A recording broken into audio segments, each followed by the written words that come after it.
ಬಿಸಿಲಿಗೆ ಕರಗೋ ಮಂಜೇನಲ್ಲ, ಕಷ್ಟ ನಷ್ಟ ಎಲ್ಲ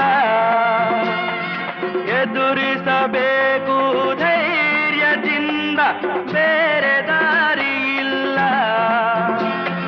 ಬೆಟ್ಟ ಕೊರೆದು ದಾರಿ ಮಾಡಿ ನೀರು ನುಗ್ಗೋ ಹಾಗೆ, ಮುಂದೆ ನುಗ್ಗಿ ಹೋದ್ರೆ ತಾನೆ ದಾರಿ ಕಾಣೋ ನಮ್ಗೆ.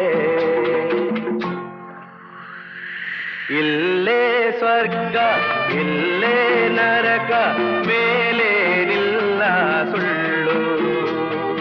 ಹುಟ್ಟು ಸಾವು ಎರಡರ ಮಧ್ಯೆ 3 ದಿನದ ಬಾಳು.